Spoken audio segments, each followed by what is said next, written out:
and welcome to Everything End of Life with me, Jason Cottrell, and guests. And today, Debbie, I am going to be interviewing Martin Roddis from Cruse. Oh, so Cruse, I've not heard of them. What do they do? Okay, so Cruse are a bereavement counselling group, charity. And they are a national charity. They had a place down in here in Colchester, but when the COVID came, that all disappeared. Now, I didn't know much about COVID either, to be honest. So I got a guy to help me find out more about it. I phoned up a lady called Alison from Cruse, and she put me onto a guy called Martin Roddis. You've heard me talk about him. Yes. I have, yeah. Yeah, and he is like, do you know when you talk to somebody for the first time and you think, oh, my life just got better? He's a sort of person like that, really. Yeah, you do meet people like that ever so occasionally, and they kind of fit in with... Yeah. Just like you've always known them, almost. Yeah, it's a really nice fella. Well, he's very knowledgeable about Cruse because he's a volunteer and he works with and for them, freelance. So Right. he's given me the heads up. It's a brilliant interview about what Cruse does on a national level. There's also a QR code on the front. You'll notice that instead of my ugly mug up there with the skull. I still don't understand what a QR code No, is.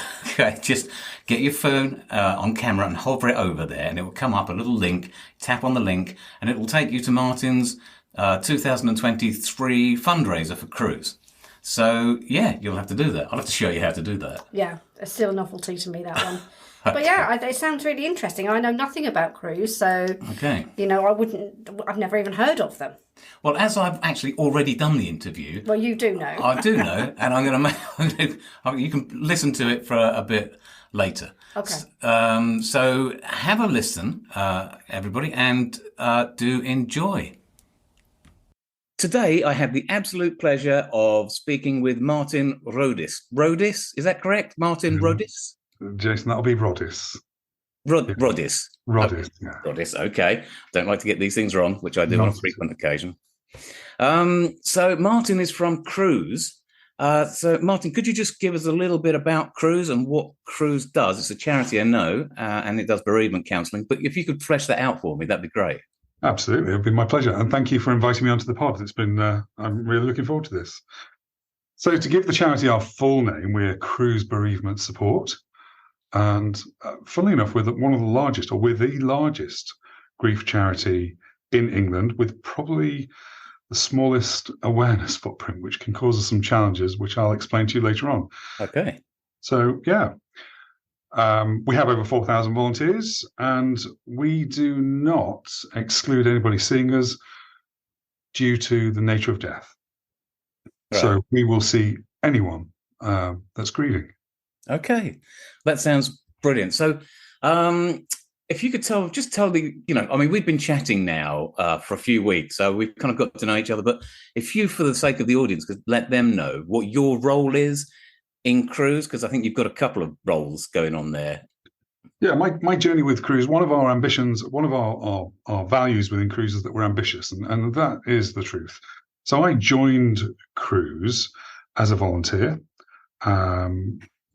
I was working as a Samaritan at the time, and I heard a story on the phone that was just heartbreaking, and I wanted to do more. So I thought, right, we signpost to Cruse because we're all signposting specialists within the Samaritans and within Cruse. And so I joined as a volunteer, and I loved it, seeing people face to face. Then COVID came, and we had to, as a charity, adapt. So we created a phenomenal helpline that, and also an online bereavement support, peer-to-peer support process called Understanding Your Bereavement Online. Now, I've worked through and invested a lot in all of those services, but also now I'm a trainer for Cruse. So utilising my skills, I train the internal volunteers, and also I go out into the workplace and train and raise awareness of grief in society. That's brilliant. And I think we're going to come back to that, because I think you started off something called the grief first aid, which I want to explore a bit more. But if we just go back for a sec to the COVID times. Now, for us down here in Colchester, we used to have a Cruse actual building. Somebody was physically there. And then it kind of disappeared during COVID. So I'm presuming that that's what sent you down the line of the online support that Cruse gives. Well, like many of us, our branch network was shuttered. We just couldn't, and we didn't have the online abilities or facilities to support our clients. So we scrambled. Everybody, like everybody, we lent into Zoom, which was incredible, and we established the helpline. The beautiful thing about Zoom that we've realized now is that it allows us to reach people. So not everyone can go to one of our branches. The branch network has been reopening, but Cruse were affected a lot during the pandemic as well. We not only lost volunteers to the rejuggling of life's balances and priorities, some of us obviously died, and we had to adapt for that as well. So when our branch network started to reopen again, we actually went through quite a fundamental reorganizational process because we had this such strong online offering now as well. We do still have a branch network. We're committed to that. And some people, so we can see people face to face via the telephone or via Zoom, which is just, we are really trying to be inclusive on how we reach people. So, I mean, that, it shows that the COVID actually was transformative and almost like war. It was a terrible thing, but some good things come out of it. And that seems to have happened with Cruse. It's hard to reframe COVID as being a good thing, but one of the good things that came out of it, the demand for Cruse was unprecedented during those times. And COVID's not over. And I say that because our helpline, we get a lot of calls through every single day where people are reliving, because of that misdiagnosis, because of that delay in treatment, people died. And so we get a lot of callers that are grieving and angry. I fully get that. And I've actually seen that firsthand for myself, because COVID was actually the reason why I joined the hospice that I work for at the moment, going out specifically and for the last 4 weeks of people's lives and supporting not just the patient, obviously, but their relatives. And there is a lot of anger out there about how the whole care home thing went down, how everybody had to follow the rules and couldn't reach their relatives, their loved ones.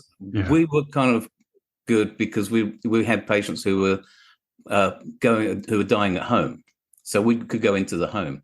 But even we got, we walked into several COVID cases, and then that puts you out for a couple of weeks, doesn't it? So it affected us as well. And Jason, I don't want to turn the tables on you, but you've kindly sent me your novel that you've written about your experiences. Okay. I'm really enjoying it, and the sooner you publish that, those insights, the better. So a little bit. So in the grief world, we don't talk about. So you've just told me your story about COVID. Yeah. I'm going to tell you my story, but there's always that danger of top trumps, and in grief we don't do that. You've obviously, many of us heard the conversation. My mum died. Yeah, my mum died as well.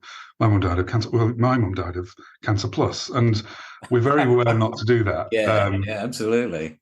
But my COVID story, as your COVID story, I'd placed my mother into a very caring home just before COVID came along, because of dementia and frailty, and living alone was just absolutely, not healthy for her at all. She really picked up when she went into the home, but sadly, because of the lockdown, my mum died in that care home as well before it was opened. She didn't die of COVID; she died of a broken heart. But right, yeah. One of those stats, is called Maureen. So, mate, it's awful, isn't it? Well, and I was in the community as well during that. I took a job rescuing, literally, panic when people press their panic alarms in my local community, and many a story to tell. And COVID was just devastating. Well, do you turn the tables on me, so I'm going to do that to you too, because tit for tat, really, because you've got a podcast that's up and coming very shortly about elephants in rooms, and this is where you're going to tell, I'm pretty sure, some of those stories, so that we can get familiar with what actually happened, what you were doing, and just sharing your knowledge, which is going to be, I'm going to sign up straight away. You've got me subscribed already, so. Yeah, so I want everybody to know that. Is it what it's called? Elephants in Rooms? Well, it'll be something along elephants in rooms. That's what we do. The reason why elephants in rooms, there's another side project that I've not even told you about yet. That will hopefully be a fundraising mechanic and working around the theme of elephants in rooms, when we started the Understanding Your Bereavement Online, where we bring in 30 people into a Zoom room, we do some psych education. What does that mean? Well, for 30 minutes, we explain what grief is. As a bereavement therapist, we spend our time normalizing someone's grief reaction. So what we do, we bring 30 people into this room, we show them a movie or do the presentation live, models of grief, understanding, pennies are dropping around the room, you can see it. Then we break down into smaller groups of 10 people, facilitated by one bereavement volunteer. It is the hardest thing in the world to get 10 grieving people to start talking and tell their story. So I came up with this mechanic, the elephant in the room. And in this case, it was a poem by Terry Kettering. And it just empowers people to say the name of their loved one, and it brings them into the present. So we continue those bonds. And then it's magical. Then that peer-to-peer support network happens. That's pretty amazing. I mean, so you are. So if we go back to this, we'll get to the grief first aid. I hope so. Now, this is something that you have created with Cruse. Is that right? Yeah. The origin of that. Yeah, absolutely. So the Cruse mission, we support people in their grief, we educate, and we campaign. Okay, so because we've discussed this grief thing. I mean, first of all, when you say it, grief first aid, it does sound like a sticking plaster and some antidepressants and a plastic arm to put around yourself when you're feeling a bit low. But what it actually is an amazing tool for businesses. And I think this is something that's really important because it's not just relatives who see grief happening. But if it's in the workplace, what I'm guessing is you've created something you can take to businesses, train people in those businesses to be grief first aiders. And so that when they have workers who experience grief, they can, how can I put it? They can support them through that process. Is that about correct? Or have I just gone completely off-piste?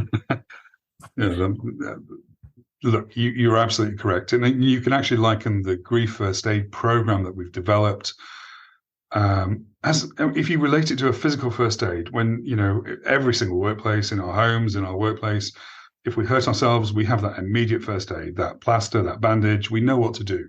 We know how to get breathing starting again, stop bleeding and secure broken bones. Yeah. So it's like that, providing that in the moment, giving people the confidence, the skills, the ability and insight to reach over to that work desk, reach over to that person. These are life skills, so you can use them in home or work, and provide that immediate grief first aid. Now, at some stage, you are going to have to refer on. So you're going to have to signpost as a first aider would, to a paramedic, to a hospital, to a doctor. So we teach people what we are, what we can do, what the boundaries are, but essentially giving them the communication skills, the counselling skills. We're not teaching them to be counsellors. No. But that we use counselling skills. And the module runs over 3 days, 4-hour sessions, so that's 12 hours. Okay. And industry asked us if we could train people up to the level of a bereavement volunteer. This goes as far as we possibly can go within the workplace. I mean, it's such a pioneering thing to do, isn't it? Because it's going to have the effect, or the extra effect of, if I'm suffering from a bereavement and I'm working in a particular, say, huge supermarket chain or a banking group, or whatever, and then I suddenly find I'm getting actually supported by that organisation, I'm so much more likely to feel good about that organisation and good about where I'm working, as well as getting the benefit of the support. And because I don't see that, or I haven't seen that in many industries. Like you, I've bumped around in all sorts of different areas of work, and I don't see. I mean, you get what do you call it? Bereavement leave. What do they call that? Yeah. And you're right. And that's very, very prescriptive bereavement leave as well. If it's a parent, you can have 5 days. If it's an uncle, 4. A sibling, you might get 3 or 4 days. It's just, grief doesn't fit into that box. Many people try to put grief into linear boxes, and it just doesn't work like that. So, and you're right, grief doesn't respect 9 to 5. You won't be visited by grief between 9 and 5. So Cruse, and here are some statistics for you. And I'm not a keen fan of statistics, but 60% of people that are bereaved will consider leaving their workplace if it's an unsupportive environment. 5% will leave. A third of people don't even know what the bereavement policy is of their organisation, if there is one. Now, Cruse, just again, numbers. We saw 108,000 people last year, or probably multiples of. At any one time in the UK, there are 2 million people profoundly grieving. Yeah. One of our fellow charities puts a cost on that. Well, HMRC does as well. £23 billion. Crikey, really? 23 billion. And it's not just about absenteeism, because we've all got, doctors are recognising the impact of grief now. So you can be signed off sick.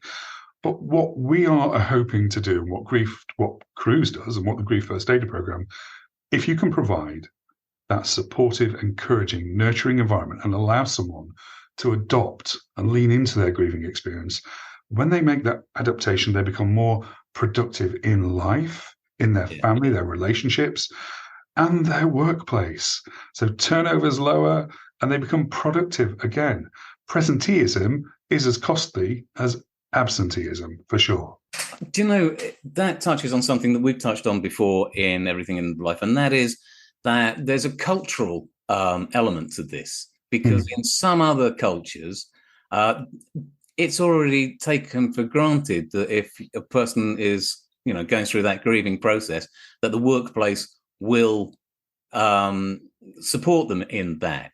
Now, that's in different cultures, from Hinduism to Muslims to Jews to Christians, but quite often in different countries. But here in this nuclear world that we have, nuclear family world we have, it seems we kind of lost that. And you go to work as opposed to you go to work to be part of the community. And this to me sounds like Cruse is bringing that sense of community back a little bit through this Grief First Aid training. It seems a no-brainer. We absolutely are. I mean, we even with our 4,000 volunteers, we can't meet demand. Nobody can. But if we can change the culture in our education, our campaigning, and within a workplace, so many more people will be able to have a more positive grief experience. And you're absolutely right. We are diverse. We're a diverse society, and Cruse is very, very proud of our equality, diversity, and inclusion. But we look a lot in our training at cultural diversity, because again, when we're supporting someone that's grieving, we have to have some form of insight into what they're experiencing. But in truth, we just ask. We use the right questions, the right questioning technique, the right listening, and we get there. Yeah, no, that sounds, just bang on. So if we just come away from that for a little bit, now, I lost my mother 20 years ago. Well, I didn't lose her, she died, so that would have been, if she suddenly popped up now, I'd be a different podcast altogether. Certainly would. Yeah. So, and I went through an interesting grieving process I didn't really even understand. And what that was, I mean, I know this because my wife, who's presently with me, she's doing the ironing. You can't hear her. She does stealth ironing. It's brilliant. She was telling me that I organised the funeral. I did all the invites. I sorted out the viewing of the body. And I can't remember any of it. I absolutely cannot remember what the hell I was actually doing there. I don't remember that actually time. I just went into autopilot. I must have done. Yeah. So I guess I'm kind of okay organising things when I don't know what I'm doing, really. But I could possibly have benefited from grief counselling, because it might have been able to make me remember those moments better. I remember my brother stood up in church and he did the eulogy and things, because I couldn't, choked up. I couldn't. So he stepped forward and he did that for me. That's the one thing I can remember. I don't even remember who was in the church, but there was a lot of people, 100 and so or more. But yeah, so what actually happens, if I can ask you, when you're grieving, when you have that lead up. I mean, we had a lead up with my mother because I looked after her for a while, so it was quite a routine thing. And then she wasn't there. So, what happens to the brain when that actually happens? Well, that's a very fascinating question, and we do have some insights because before I tell you about the grieving brain, because that's my most, I'm absolutely loving this piece of work at the moment that Mary Frances O'Connor has given us. There is no one right way to grieve, and there is no one way to grieve. Right. Everyone will have a different grief experience. Yeah. I know that you looked after your mother in a most intimate fashion for years. And, so you didn't just, it wasn't just the death of your mother. There was also the death of your, career, your identity, all sorts of things. Okay. So, and that can be compound, that can get very complicated.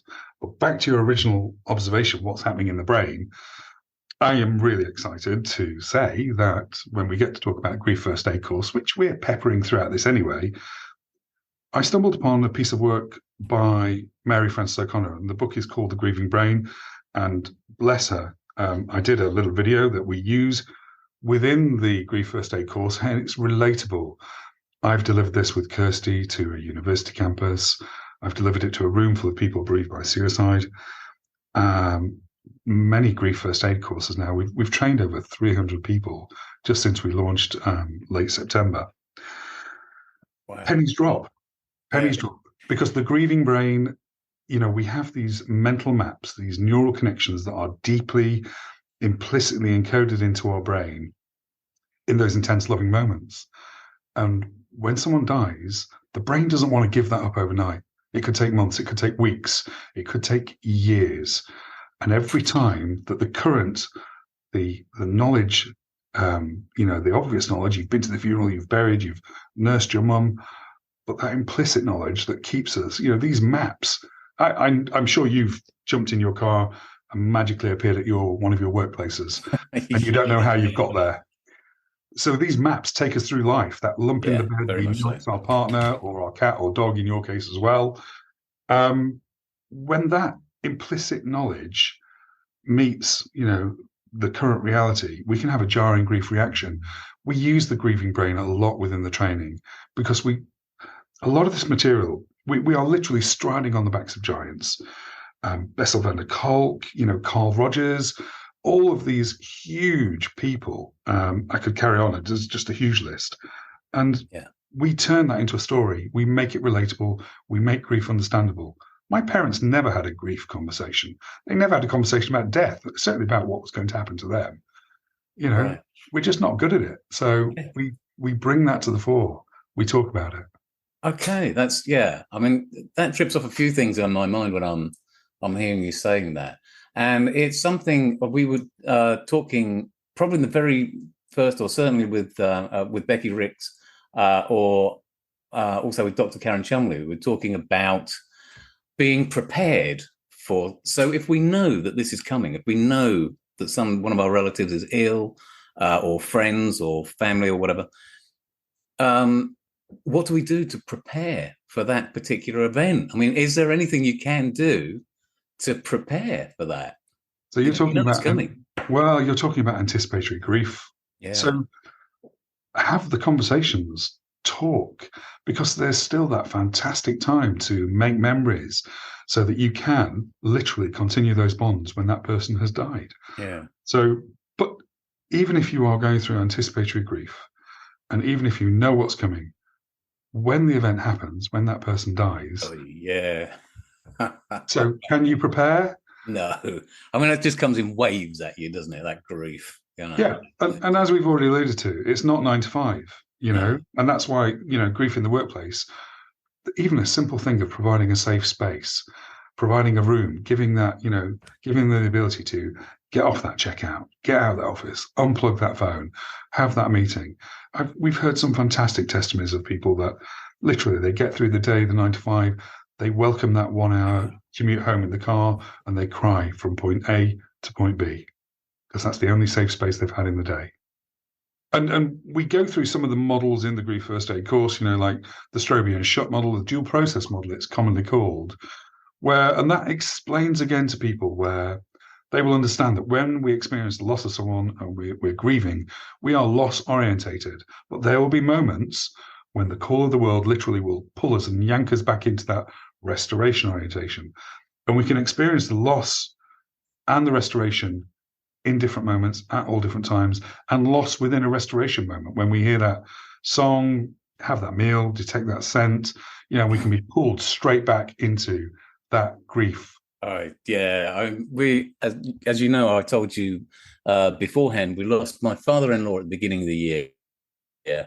And also then the week we buried him, my sister went into hospital and then she died a little while. But I heard that, I can't remember, Bring Me Sunshine, Morecambe and Wise. Yeah. Do you remember that? Yeah. So now, and we did that and it was fine. And then about 3 months later, I heard that and it just like choked me right up, took me straight back to it. It's like an anchor that kind of went, oh yeah, okay. And then the flood of memories of Tina sitting there, came back as well. So, and it was like a mini grieving session, all in about 5 minutes. And Jason, when we run these for our volunteers, our internal volunteers, and also when we run these grief first aid courses, we are incredibly aware we have to provide such a safe environment because people are triggered. So we're talking about some really we don't shy away from the subject, and that song, we use that song as well for a particular aspect of grief. Really? So in that occasion, you could be triggered by that. And so we're very, very careful, and we really do try to create a very, very safe environment. When you say triggered, what does that look like? You mean, if you can explain that to me a little.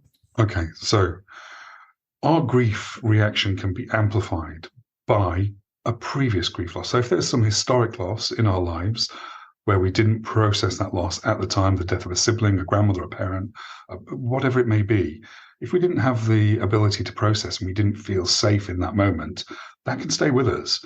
So when we have a loss, in contemporary times or now, it can pull in the grief from those previous events, especially if the nature of death is the same, like bereaved by suicide. And grief can have a compound effect. When the Queen died, the entire country was mourning. Now, there's many people that didn't like the monarchy or they're not royalist, but the Queen was a mother, a role model, patron of charity, a great special. Yeah. She was someone special to so many people. And yet there was another grief reaction. One caller said to me, "Why has the world stopped?" Now, his mum's died because the world didn't stop when my mum died. Oh, right. And that triggered her grief. A lot of grief was triggered in that time. And we geared up the helpline, we extended our hours, got more volunteers on the lines. Do you know what happened? Good. No, what? The calls went down. Oh, really? And do you know why? Why? Because the national conversation was about grief. You could turn to your neighbour, your partner, your employer, your anyone, watch the news. The unions cancelled strikes, sporting events were over. Everyone could talk to anyone about grief. They didn't need to phone a specialist. Yeah, I mean that comes back to that community thing. It suddenly rose up from nowhere, I'm guessing.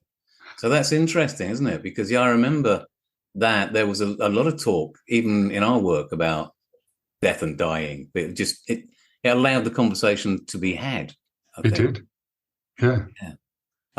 There's also an interesting point. Is I was talking with a lady in the supermarket the other day, and she's watched our children grow up. We go to the same supermarket for the last 15 years, and the same tellers have been there for that long. So I've watched our kids grow up, and she got to know what I do for a living, for the hospice work. And she said, "Well, you'll know, my brother, he seems to be dying, but he's not telling. He won't tell me what's happening." And I said, "Yeah, okay, but do you want to know? Because I can tell you." And she said, "No, I don't want to know. I just wish he'd talk to me. He talks to my husband, but he doesn't talk to me." And I said, "Look, he will talk to you when he wants to. And as long as you feel that you've done everything you can up until that moment," he goes, "you're not going to recriminate yourself afterwards when he has gone."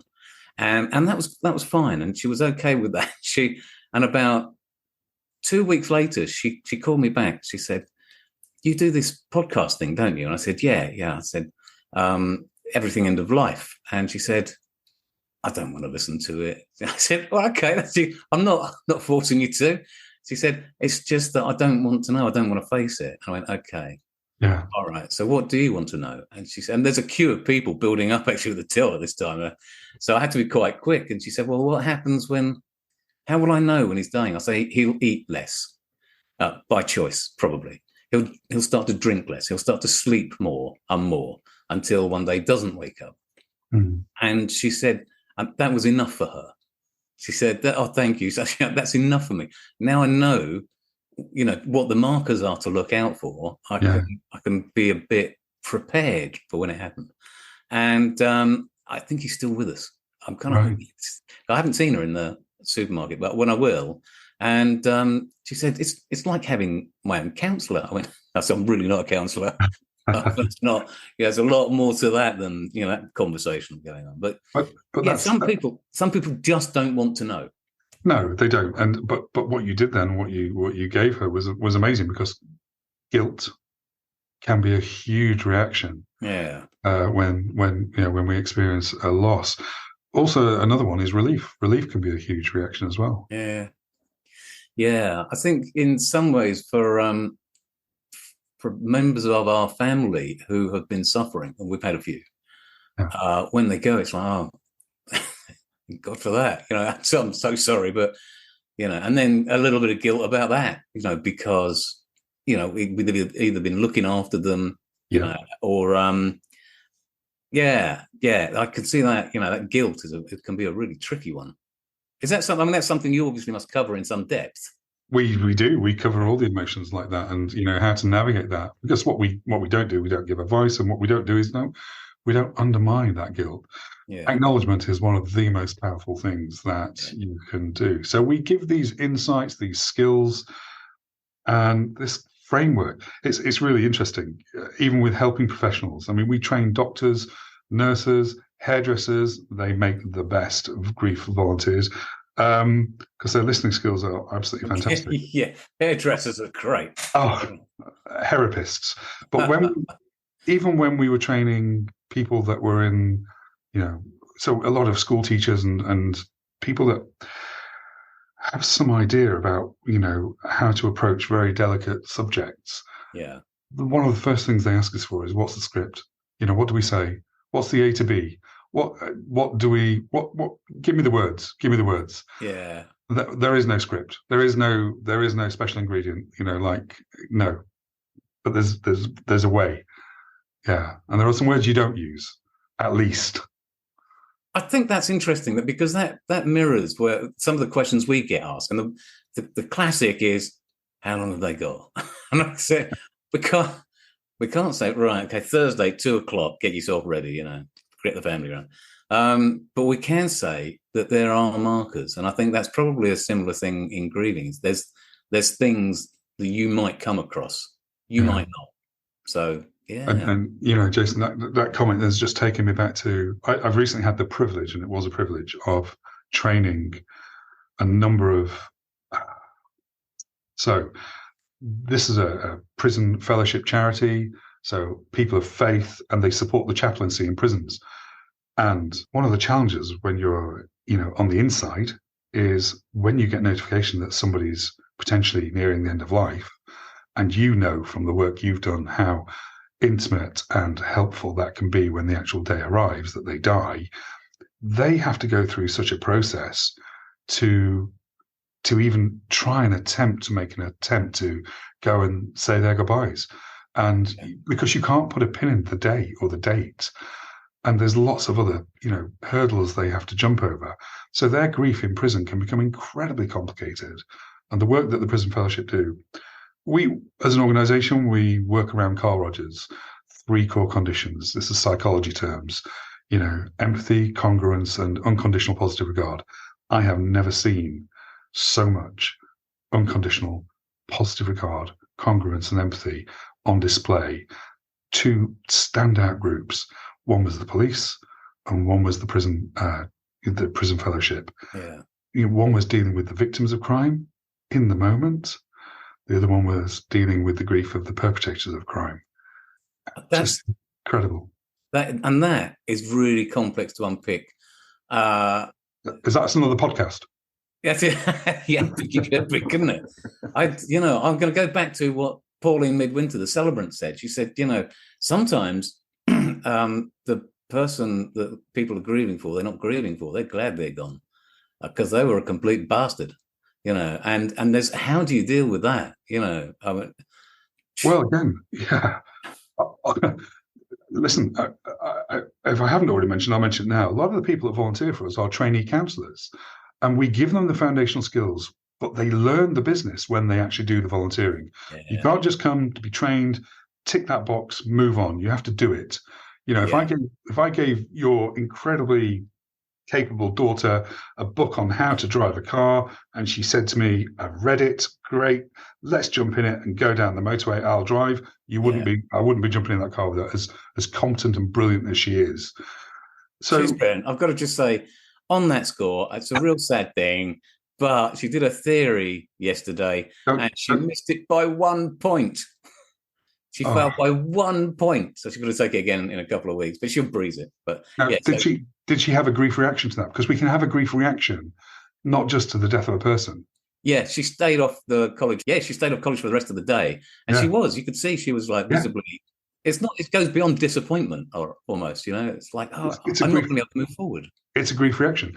So when they come onto the helpline, there's no filter on the helpline. You don't know what you're going to hear. You don't know the story you're going to be told. Yeah.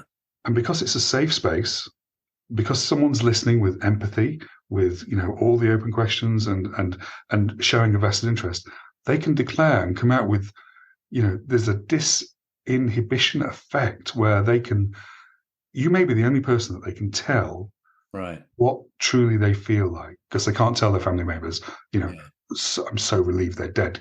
It may have been what happens when it gets even more complicated. Yeah. Their father died, and their father or their mother has caused them harm in their life with abuse. Yeah. There's still going to be a grief reaction. Yeah, it is such a big subject. It's not something that, as you say, I don't think. I mean, I trained in psychiatry, but we didn't cover grieving. To be honest, I mean, it was 40 years ago, but still, you would have thought there would have been something on that. I worked in hospitals, nothing on grieving. There's a card on the wall. Listen, in the counselling courses, the counsellors that come to us to train, the nurses that come, the doctors that come, we're not doing it for fun. Obviously, we want to raise their knowledge to a level, but also they are learning because they have not done it in their vocations, in their vocational training. So how does somebody get to volunteer or at least get training with you guys? I mean, is there do you email in and say, look, I've got some time. I'd really like to learn a bit more about how I can help people with grief? So if you want to be a volunteer for Cruse, we're always taking on volunteers. I'm not saying there's an apathy in the all charities value their volunteers above anything else. We couldn't do the work without our volunteers.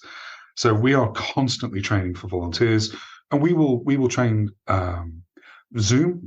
We talked about it at the start of the pod. Yeah. We can train people over Zoom, which is great because it reduces our costs and it gives us incredible reach. So we offer training almost every month. Helpline. We also do face-to-face training as well.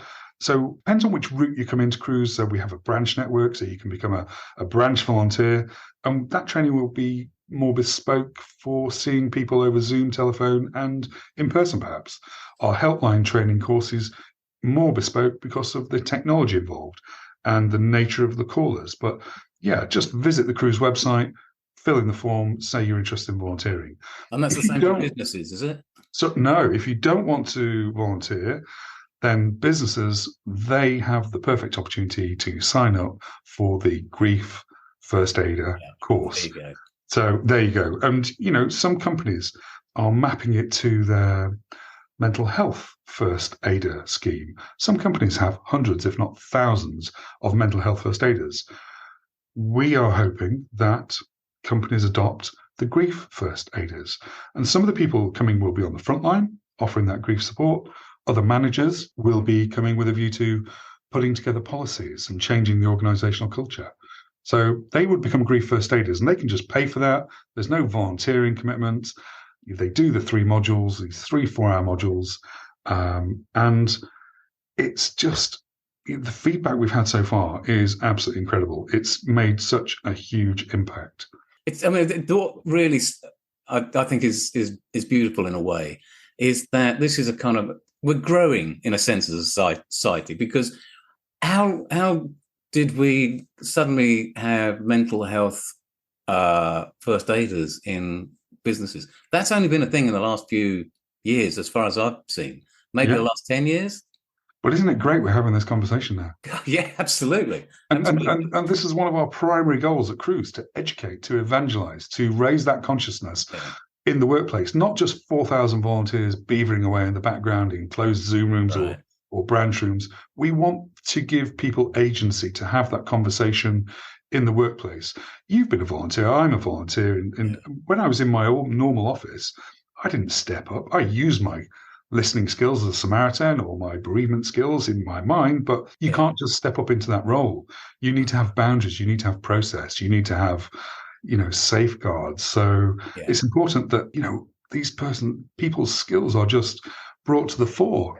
And it will help us all adopt our grief and become, once again, productive members of society and work. I've got to say also that I know personally of several people I know who don't think they will make great grief counsellors, but actually they have got all the skills in place, and it's simply a lack of familiarity that prevents them from volunteering.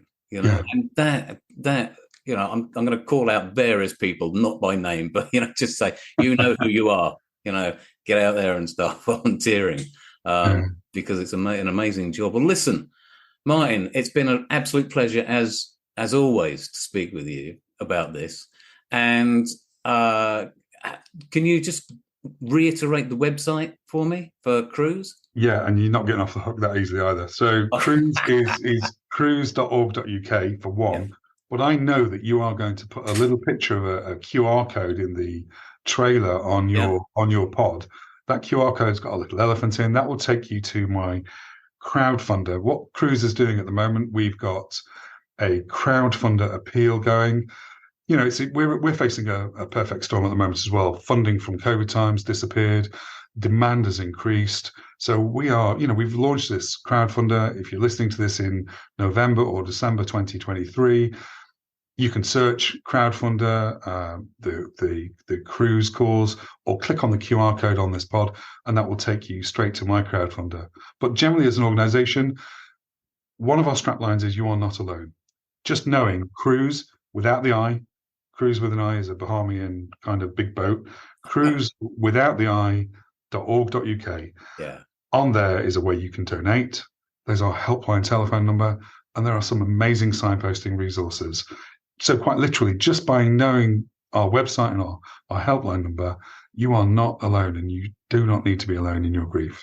That's brilliant. And if you, I think you've sent me that QR code. What I'm going to do is I'll do it on my Facebook page, Everything End of Life. Not sure anybody actually looks at that, but we'll see. And I will share, and I will ask everybody on the podcast to share that as well. So, brilliant. Okay. That would be amazing. Oh, no, it's been a pleasure. Again, it's been a pleasure. So hopefully in about 3 or 4 months, maybe 6 months' time, we can revisit this and see where Cruse is at the moment, where the training is, and just remind people that this is a thing that they can get involved with very easily.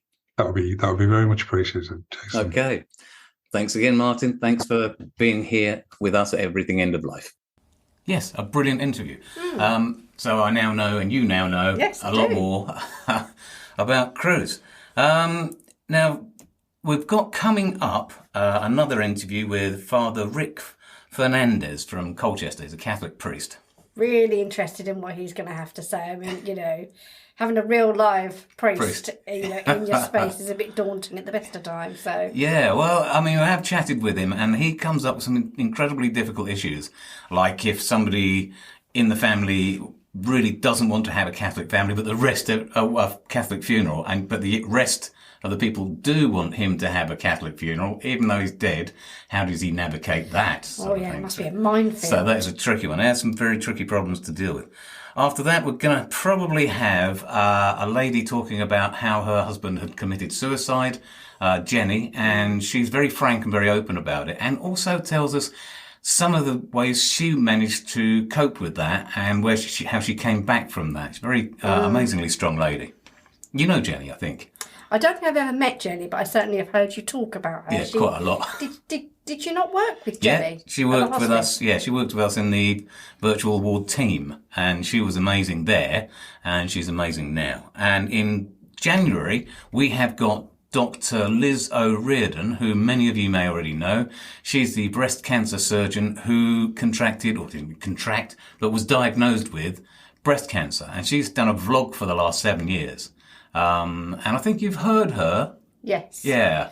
Yeah, I have. And just a very humble woman, actually, having been, looking after people and being a surgeon doctor. And stuff, and just kind of dealing very practically with people. I think being on the other side of it gives you a completely different perspective of how you feel about your patients. I'm not sure whether she's gone back to surgery since.